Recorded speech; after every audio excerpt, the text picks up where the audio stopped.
Welcome, beloved soul. Today, we begin with the first and most foundational pillar of character, self-discipline. Not as harsh control, not as perfection, but as the quiet strength that holds everything else in place. In this first chapter, we will explore self-discipline through 3 movements, each revealing a different face of this inner work. First, we will look at self-discipline as inner restraint. Through the story of Joram and the wisdom of Proverbs, we reflect on what it means to govern impulse before it governs us. Next, we will turn to self-discipline as sacred training. Through the words and life of Paul, we enter the rhythm of intention, endurance, and direction, learning how discipline shapes the will over time. Finally, we will rest in self-discipline as mature fruit. Drawing from Galatians, we see that true self-control is not forced, but formed, emerging naturally from alignment, patience, and inner transformation. These are not separate ideas, but stages of growth, from restraint to training to fruit. As you watch, allow yourself not to judge where you are, but simply to notice. What is being strengthened? What is being shaped? What is quietly becoming steady within you? Let us begin.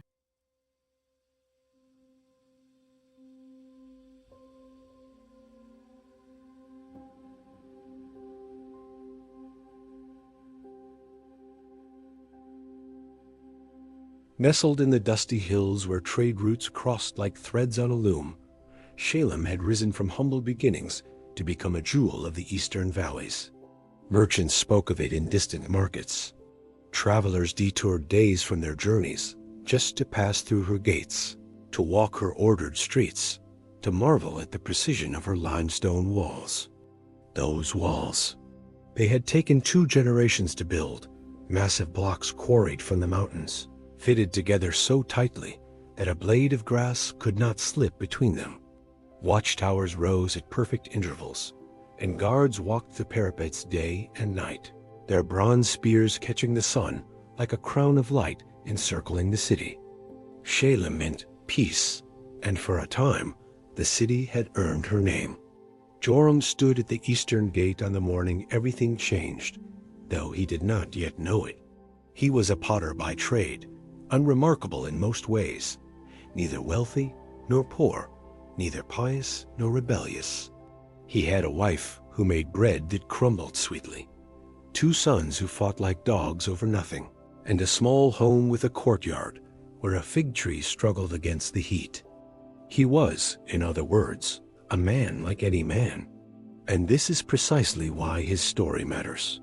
The walls need repair, his neighbor Ezra said that morning, gesturing toward the eastern section where a crack had appeared 3 summers ago.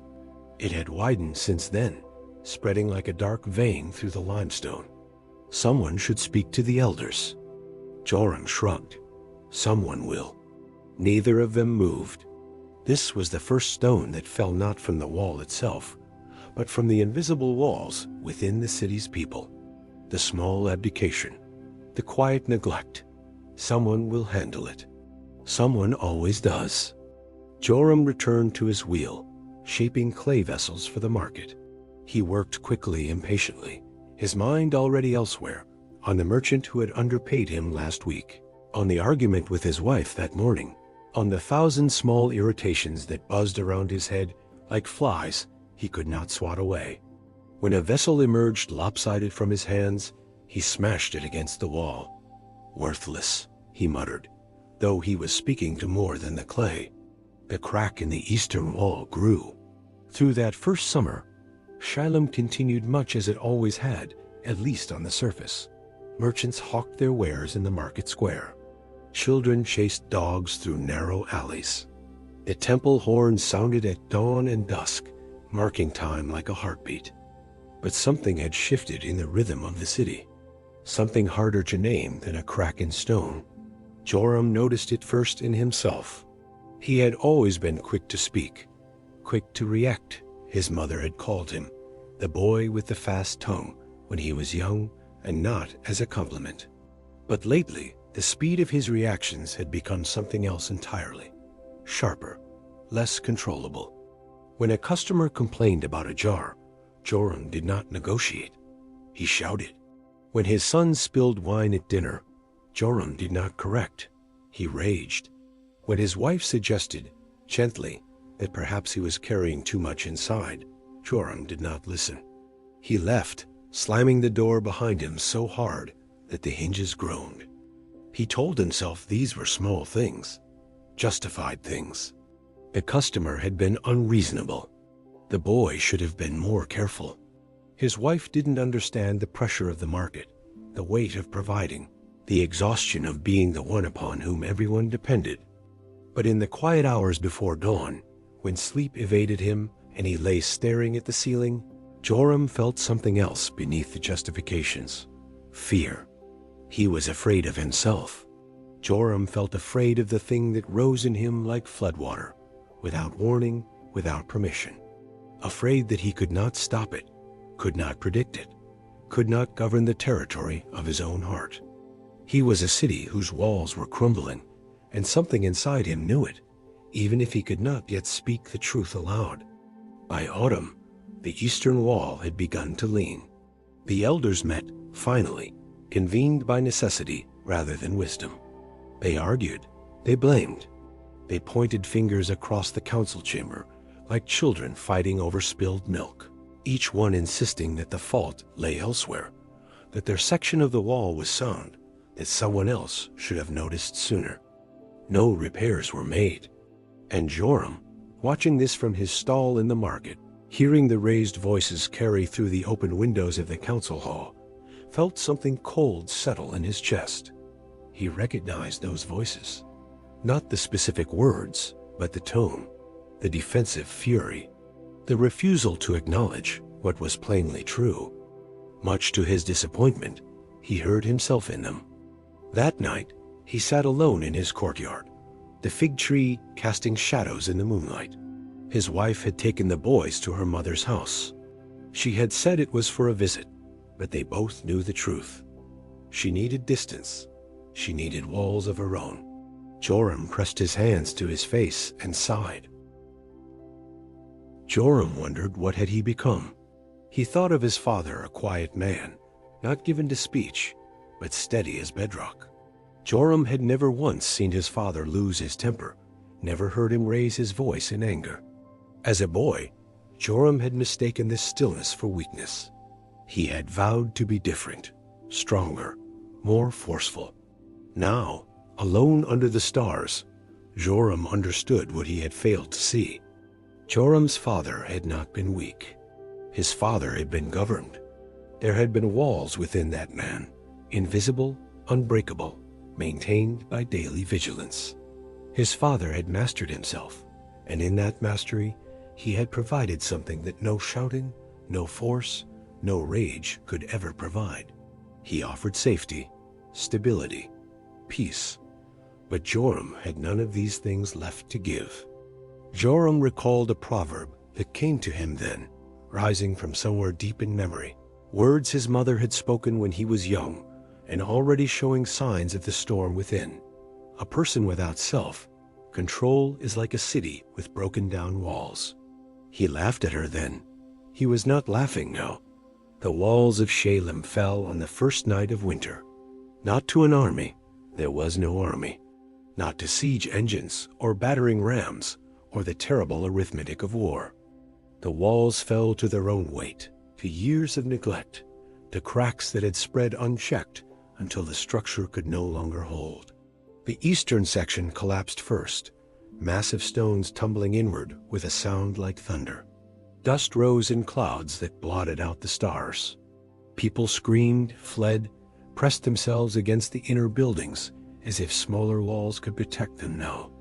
By morning, the damage was plain.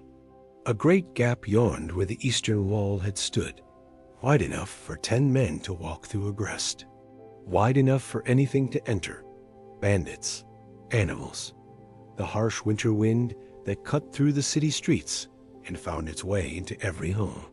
Shalem was exposed, unguarded, vulnerable in ways that could not be unseen.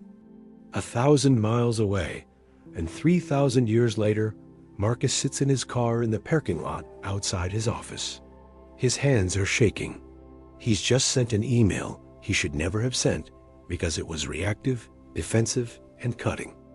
Everything he promised himself he wouldn't be. In the silence, he thinks about how many times he's been here before, the aftermath of his own anger, surveying the damage, wondering why he can't seem to stop himself before the walls come down. He takes a breath. He recognizes the pattern, and for the first time, he wonders if recognition might be the first stone of rebuilding. Joram stood at the breach on the third day, his hands raw from moving rubble. Around him, the men of Shalem worked in silence. No more arguments, no more blame. The collapse had burned away, pretense the way fire burns away chaff, leaving only what was essential. Joram had been among the first to arrive, before the elders called for volunteers, before anyone organized the effort. He had simply come, driven by something he could not name. Perhaps it was shame. Perhaps it was the beginning of something else. He worked beside men he had fought with in the market. He passed stones to neighbors whose names he had never bothered to learn. He lifted, carried, and stacked until his back screamed and his fingers bled, and still he did not stop, because he understood now what he was really building. The walls of Shalem could be rebuilt in months, perhaps seasons. Stone upon stone, mortar and sweat and time. But the walls within, the invisible fortifications that governed a person's soul, those required something different. Those required daily vigilance, daily choice. The slow, patient work of mastery that could never be completed, only continued. Joram thought of his wife, his sons, the home that had grown cold under the storm of his reactions. He thought of his father's stillness, and he no longer saw weakness. They say Joram worked on the walls of Shalem for 7 months. When the breach was finally closed, the new stones fitted tighter than before, the watchtowers rebuilt, the guards returned to their patrols, the elders held a feast. They praised the workers. They spoke of resilience, of community, of the strength of Shalem's people. Joram did not attend. He had gone home that evening, to the house with the struggling fig tree, to the courtyard where his wife had returned just days before. He found her there in the evening light, kneading dough for bread, and he did not speak. He simply sat. He inhaled deeply.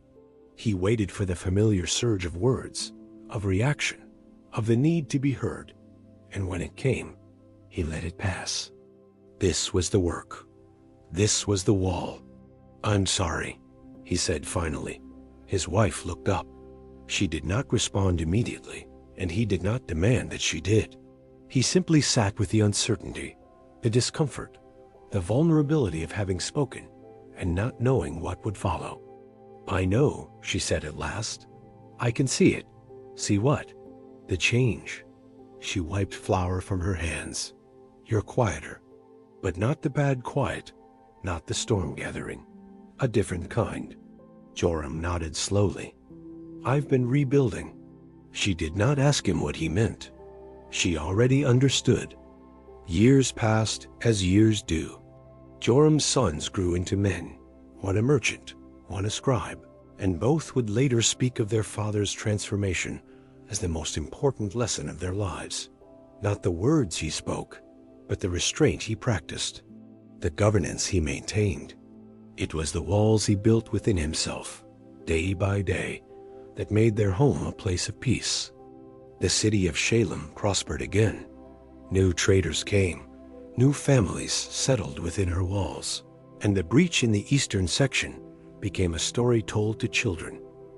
A reminder that neglect has consequences, that walls require attention, that what is not maintained will eventually fall. But Joram knew the deeper truth. The physical walls were only symbols. The real fortification, the real protection, had always been within. A person without self, control was indeed like a city with broken down walls, exposed to every threat, vulnerable to every passing enemy, unable to provide sanctuary even to those they loved most. Book of Proverbs, chapter 25, verse 28. But a person who cultivated restraint, who practiced the daily vigilance of inner governance, who chose again and again to master the storms within rather than be mastered by them, that person became a dwelling place, a sanctuary, a city of peace. Joram sat in his courtyard in the evening of his years, the fig tree finally flourishing after decades of patient care.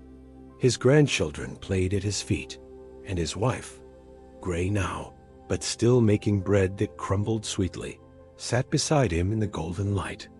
He was not a perfect man. He had never become perfect. Some days, the old storm still gathered, and he felt the familiar surge of reaction rising like floodwater within him. But he had learned to recognize the surge, to breathe through it, to let it pass like weather through a strong city, leaving the walls standing, leaving the peace intact. This was the transformation, not perfection, but governance. Not the absence of struggle, but the presence of mastery. It did not begin with great strength or sudden resolve. It began with attention, with the simple act of noticing himself before he spoke, before he acted, before he allowed impulse to rule the moment. Each pause became a stone, each moment of awareness, a quiet restoration. And in that mastery, Joram had finally found what he had sought all along: stability, protection, order, peace. And as the dust settles on the rebuilt walls, we turn to another voice, one who understood discipline not as punishment, but as devotion. In the next reflection, the Apostle Paul invites us to see the spiritual life as a sacred training of the body and the will.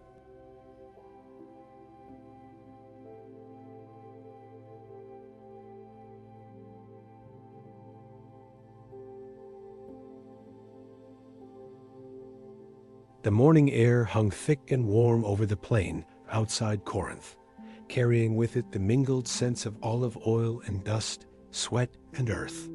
The training grounds of the Isthmian athletes stretched before Paul like a living lesson, a sermon he did not need to preach because it was already being preached by every straining muscle and labored breath around him.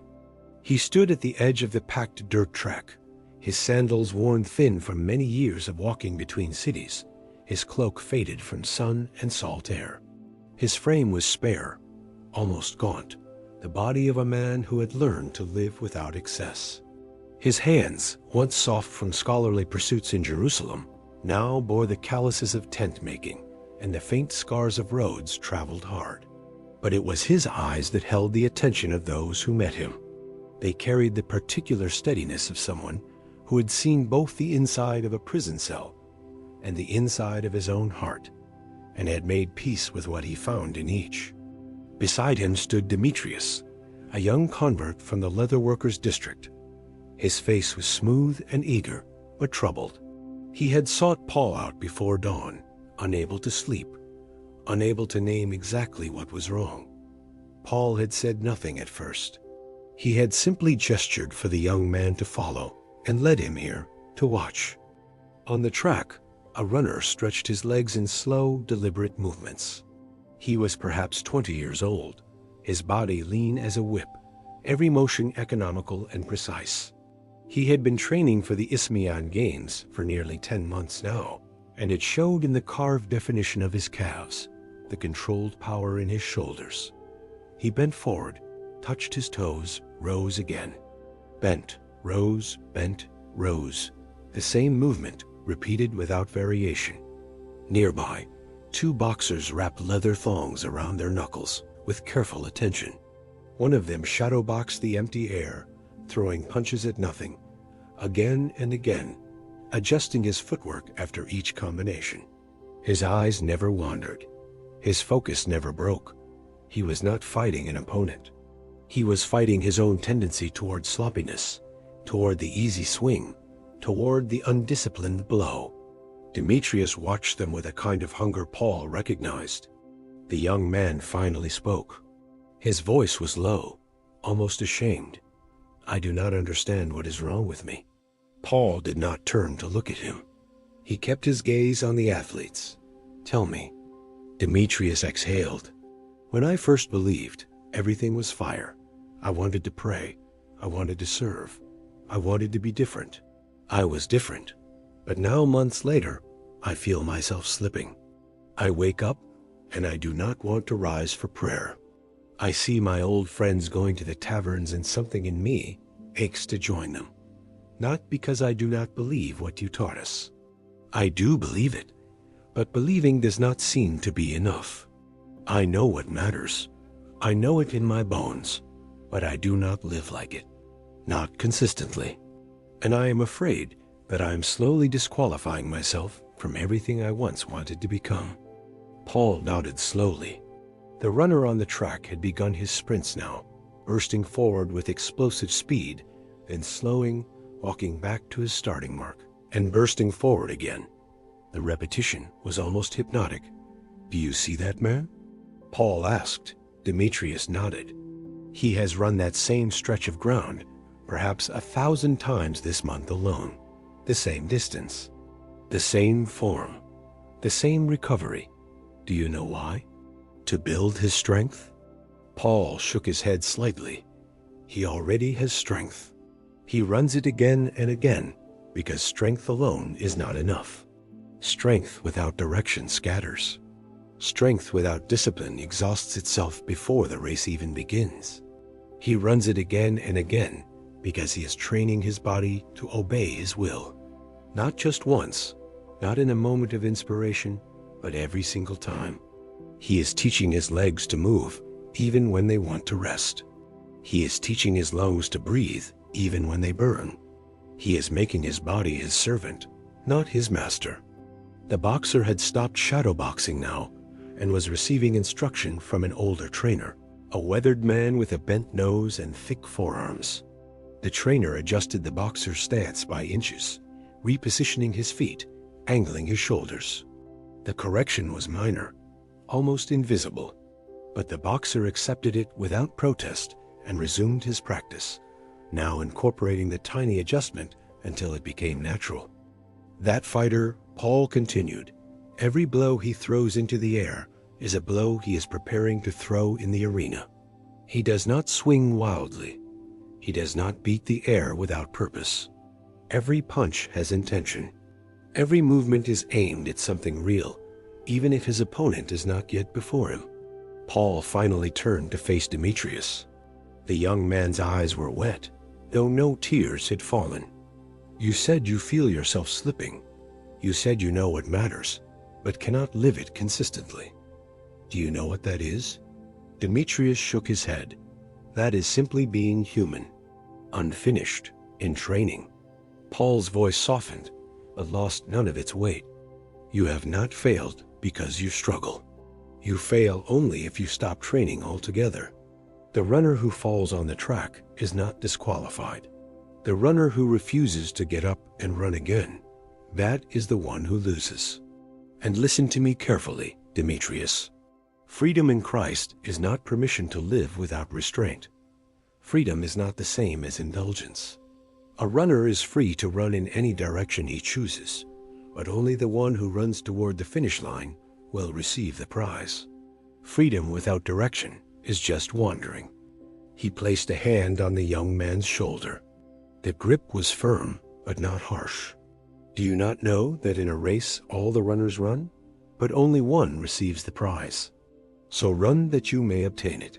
Every athlete exercises self-control in all things.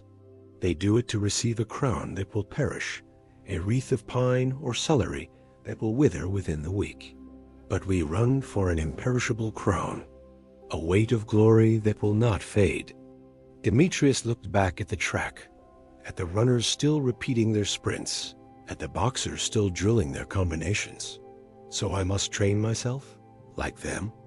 "Every day," Paul said. "Not because God will love you less if you stumble. He already loves you more than you can fathom. But because the life you want to live, the man you want to become, does not happen by accident. It happens through intention, through discipline, through showing up on days when your body says rest and your soul says drift. I discipline my body and keep it under control, Paul said, echoing the words he would later write to the Corinthians, lest after preaching to others, I myself should be disqualified. First Epistle to the Corinthians 9:27. I discipline my body and keep it under control, lest after preaching to others, I myself should be disqualified. Not disqualified from God's love, never that, but disqualified from finishing what I started, disqualified from becoming who I was made to be. I refuse to stand before others speaking of transformation, while my own life remains unchanged. That is why I train, not to earn God's favor, but to become the vessel that can carry it without cracking under its weight. A silence passed between them. The morning had grown warmer now, the sun climbing higher over the hills. Somewhere across time and distance, in a quiet apartment with thin curtains and a phone left purposely in the other room, a woman sits at her desk before dawn. Her journal is open. Her coffee grows cold. 3 weeks ago, she promised herself she would spend 20 minutes each morning in stillness before the chaos of the day began. For the first 4 days, she kept her promise. Then one morning she hit snooze, then another. By the second week, the journal had gathered dust. Now this morning, she has simply started again. No dramatic declaration, no self-flagellation. Just a pen against paper and a small, quiet choice to return to the training she knows she needs. Outside her window, the world has not stopped to notice, but something inside her has steadied. Something is settling back into place. Back on the training ground outside Corinth, Demetrius stood a little straighter. And if I fall again tomorrow? Paul's expression did not change, but there was warmth in it now. Then you rise the day after tomorrow and train again. The runner does not curse himself for being winded. He simply takes the next breath. You are not defined by your failures, Demetrius. You are defined by whether you stay in the race. The young man was quiet for a moment. Then he asked, almost tentatively, will you train me? Will you teach me how to run like that? Paul smiled.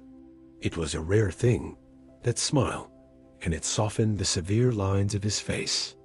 I will not train you, the Spirit will, but I will run beside you for as long as our paths share the same road. And when I am no longer here, you will run beside others, and they beside others still, until the race is finished and the imperishable crown is given to all who endured. If this resonates with something stirring in your own spirit, consider sharing it with someone who may need to hear it today. They stood together for a while longer, watching the athletes continue their endless preparations. The runner completed another sprint. The boxer threw another punch. The sun climbed higher, and Paul, the weathered apostle with the steady eyes, began to walk back toward the city, Demetrius falling into step beside him, matching his pace, learning without words that discipleship itself is a kind of training, and that the road ahead is always run one step at a time. The Isthmian Games would come and go. Winners would be crowned, and their wreaths would wither. But the race Paul spoke of had no finish line this side of eternity, and the prize waiting at the end would never decay, never tarnish, never fade. It was an imperishable crown, held in the hands of someone who had already run the race on their behalf, who had finished what they could not finish alone, and who now waited to welcome every weary runner home. All they had to do was keep running, one day at a time, one deliberate step after another. That is the training, that is the race. That is the invitation still standing, open to anyone willing to lace up their sandals and start again. If this story has encouraged you to lace up your own sandals and return to the race, let me know in the comments. What does spiritual training look like in your daily life? Like this video, share your thoughts, and subscribe if you want more stories that meet you where you are and point you toward who you're becoming.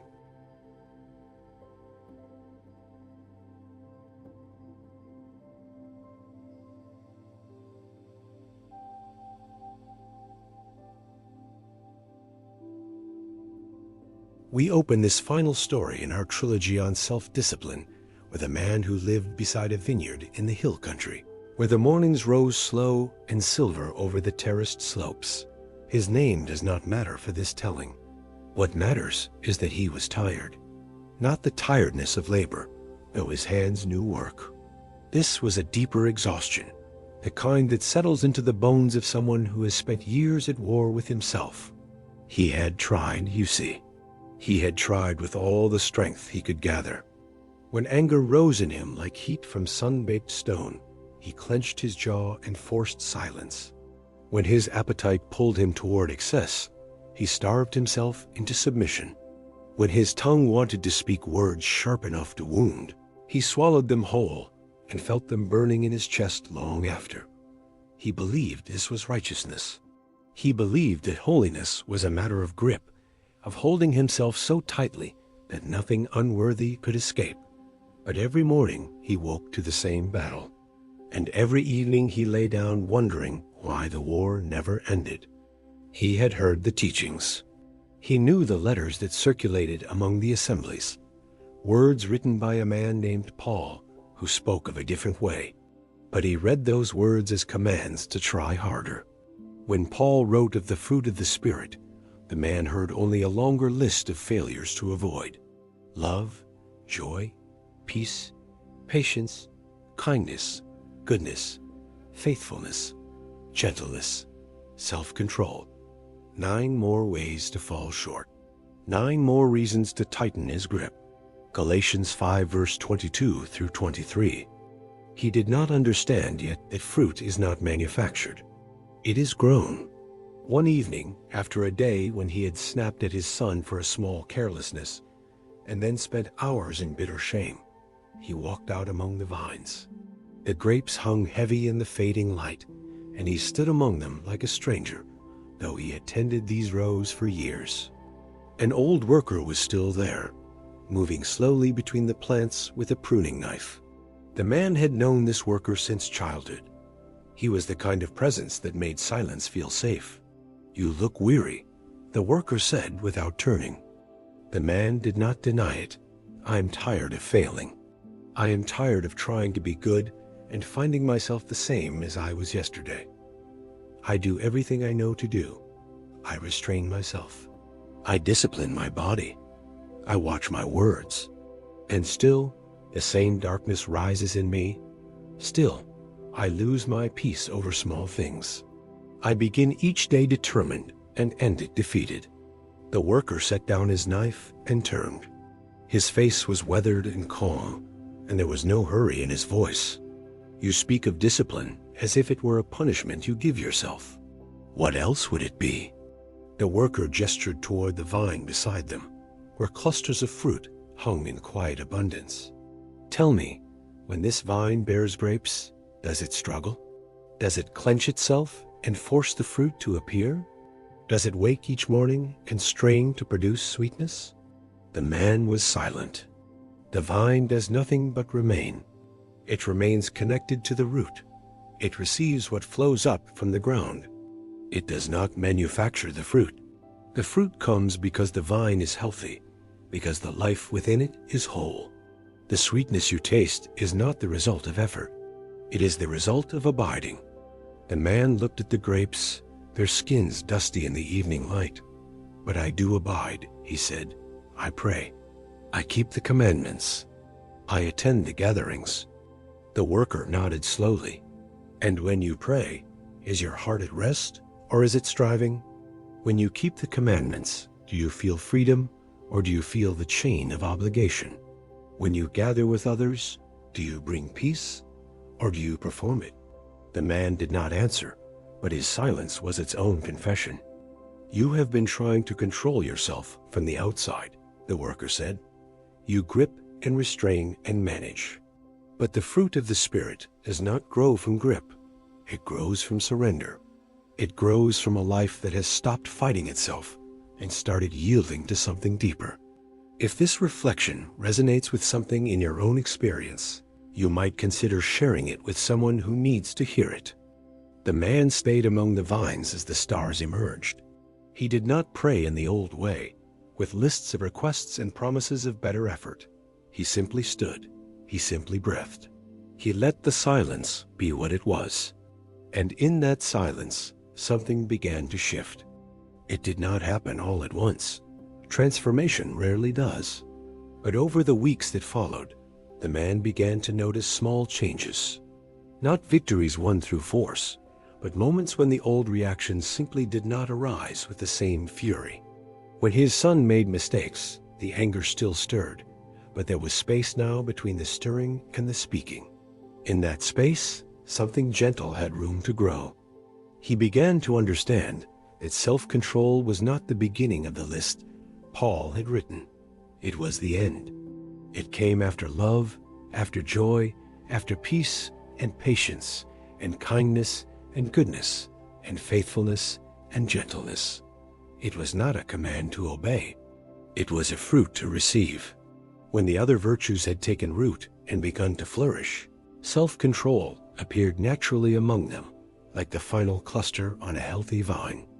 He stopped measuring his days by how well he had restrained himself. He began instead to ask whether he had remained connected to the source of his life. Had he yielded this morning, or had he relied on his own grip? Had he received grace, or had he tried to earn it through discipline? The difference was subtle but profound. One path led to exhaustion. The other led to rest. A woman sits in traffic on a Tuesday afternoon, her hands loose on the steering wheel. The driver beside her cuts sharply into her lane, and she watches the surge of irritation rise, observes it as if it were weather passing through. She does not suppress it. She does not react. She simply waits, and the moment passes, and she finds herself still at peace. She does not know exactly when this became possible. She only knows that once it was not, and now it is. The man in the vineyard came to understand that restraint born from love feels nothing like restraint born from fear. When he had gripped himself in shame, every act of discipline felt like violence against his own soul. But when he learned to yield, to let the Spirit form him slowly from within, the restraint that emerged was quiet and natural. It did not punish, it protected. It did not diminish him. It revealed who he was becoming. He thought often of Paul's words now, but differently. The fruit of the Spirit is love, joy, peace, patience, kindness, goodness, faithfulness, gentleness, self-control. It is now revealed to him that against such things there is no law. He had once understood those final words as mere conclusion, a doctrinal statement about freedom from the old covenant. But now he heard something deeper. Against such things there is no law, because these things do not come from law. They do not come from commands followed or rules obeyed. They come from life. They come from a vine that is healthy because it has remained connected to its root. You cannot legislate a grape into existence. You can only tend the vine and trust the season. The man grew old in that hill country, and those who knew him in his later years sometimes remarked on his steadiness. He was not a man who never felt anger or desire or impatience. He was simply a man who had learned to let those feelings pass through him without taking root. He had stopped fighting himself because he had found something worth yielding to. He would tell younger men sometimes that the secret to self-control was not strength, but surrender. They often did not understand at first. They wanted strategies, techniques, methods for managing their impulses. He did not give them methods. He gave them invitations. Remain in the vine. Let yourself be tended. Stop trying to manufacture what can only be grown. Some of them listened. Some of them walked away, still gripping, still exhausted, still believing that holiness was something they could achieve through sufficient effort. He did not judge them. He had been them once. But for those who stayed, who learned the slow rhythm of yielding and receiving, the fruit appeared in its season. Love where there had been resentment. Joy where there had been striving. Peace where there had been constant war. Patience where there had been urgency. Kindness where there had been hardness. Goodness where there had been mere performance. faithfulness where there had been inconsistency, gentleness where there had been force, and at the end, holding all the others together, self-control that felt like freedom rather than bondage. This is the quiet harvest, not a single dramatic moment of transformation, but the slow accumulation of days spent yielding. Not the harsh mastery of a soul at war with itself, but the peaceful maturity of a life rooted in something beyond itself. If you have been tired of fighting yourself, perhaps the answer is not to fight harder. Perhaps the answer is to stop fighting altogether and begin, instead, to remain. The vine does not struggle, the vine abides. And in its abiding, it bears fruit that no amount of effort could ever produce. This is what Paul meant. This is what the Spirit offers. Not a new set of rules to exhaust you, but a new life to sustain you. And against such things, there is no law. If this reflection has spoken to something in your heart, I invite you to like, comment, and subscribe for more stories like this one. May you find rest in your becoming. And so, we come to the quiet end of this reflection, not with striving, not with demands, but with gratitude for what has been revealed, for the wisdom that restores our inner walls, the training that gives our lives direction, and the fruit that grows when we remain aligned with the Spirit. Let us close this time together in prayer. Faithful God, restore what has been weakened within us. Train our hearts with purpose and peace, and let self-control rise gently as fruit of your Spirit. May our lives be shaped by alignment, not effort, and sustained by grace.